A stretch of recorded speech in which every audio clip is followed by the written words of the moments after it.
Morning, it's Friday. I think it's 16th of December and 8:30. In fact, it's 8:33 and I'm freezing. It's -2. Mr. Hemmingham, David, is all snuggled up in bed, and Mrs. Hemmingham, Dawn, his wife, will be bringing him a cup of tea about 10 o'clock. He'll be having his breakfast. Won't be giving me a second thought today, Mr. Hemmingham, because he's off, as you all know. So today I'm in charge at Moultrie. My first job this morning is bringing loved ones into care. I'm on my way to the Northern General Hospital, and then I'm going to the Medical Legal Centre, Coroner's Office, and then back to ours. 10 o'clock I've got an arrangement, and then I've got a funeral arrangement for someone who's passed away, a young lad in our community. Then I've got another arrangement that's at the office, and then I've got a funeral to go out on, and then I've got 3 people to dress, because we've now got clothes. So it's a busy old day. And then I've got another arrangement, I think that's 3:30, and then I've finished. It's me done, and I can't wait to finish today. It's been a long week this week. Some weeks seem longer than others.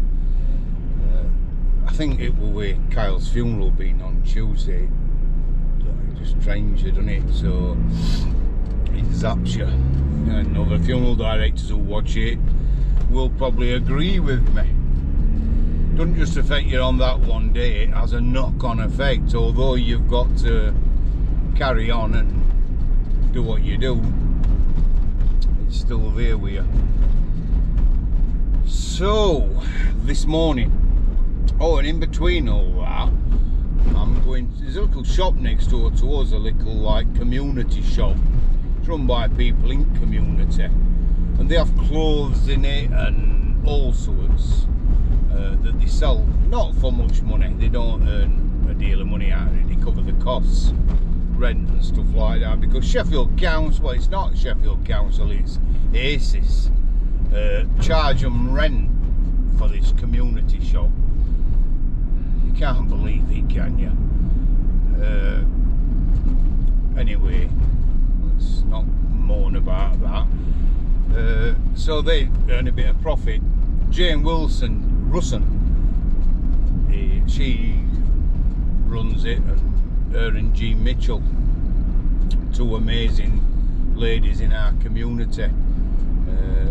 So this morning I'm going to nip round there, and I'm going to take about 6 bags, carrier bags full of food, and Jane will put them on a table in there, and people in community who pop in will be able to take what they want. Just take it. We've got boxes of mince pies, we've got all sorts, we've got lots of tin stuff. I took some food out yesterday.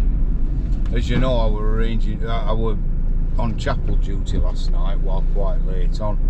About 8:30 I finished. But then I nipped and called to a family who I know, who we'd looked after a couple of years ago now, just before lockdown. But I've kept in touch with him, and every Christmas we take some food, and we take some chocolate for kids. And I get asked this question quite a lot: why do you bother? Why do you do that? Why do you collect food all year round? Why do you collect Easter eggs at Easter? Because it makes me feel good. I'm right selfish, really, aren't I? It does make me feel better, and it's thanks to good people in community that walk in. I don't know any community in the city who'll just walk into our premises and say, look, we're not wealthy, we're not by any means, but we're all right, and we've done this to help others, and it's amazing. And then I've then passed that on to people who need it in community. Just makes me feel really good. And I know that is selfish, I know it is, when you think about it, because I'm doing it because I feel good. Some people would say, well, it's quite selfish then, that, isn't it? You're only doing it because you feel good. Yeah, I suppose I am. But I think we should all do something. I think that every funeral directors in England should be a food bank. Should be somewhere where you walk in and there's food. There's a box next to our door, and a lot of families will walk in through an arrangement or see a loved one and they say, why is there food in there, Michael? If they don't know. And I explain to them, well, sometimes when you're clearing house out, a loved one who's passed away, a lot of food gets chucked away. So families bring it me, or they'll go and buy me £3 for food, 4 tins of beans, something like that, and they bring it in, and then people who need it, we give it to them. And it's what we've always done. And I think inside every funeral directors, there should be a food box, just in case somebody comes in who needs a hand. And you get to know who them people are that are struggling, because obviously when you're doing an arrangement you get to find out. And it's nice to say to them, listen, we've got some food in our premises, what people donate, and you'd be doing me a favour if you took some actually, or let me drop you a bit off, because we get inundated with it. Then that person don't feel as though they're a charity case, because it's no worse than feeling like you're a charity case. I've been on bones of my arse, as some people say. I've been there, I know what it's like, and it's crap.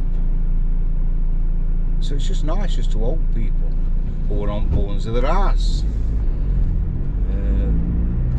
Not everybody was on bones of their arse, because I know some people that are on bones of their arse, and they'll always be on bones of their arse, because they get rich quick millionaires who think that they've come up with these schemes and they all fail miserably. I could mention one bloke actually, and just thinks about money. And no. Anyway, as you can tell, I'm not in the best of moods today, so don't get me ranting. I'll put a few more videos on. I'm going to get going now, because all traffic lights are out down at a cliff, so I better watch what I'm doing now. Have a fantastic day everybody, and I will catch you all later.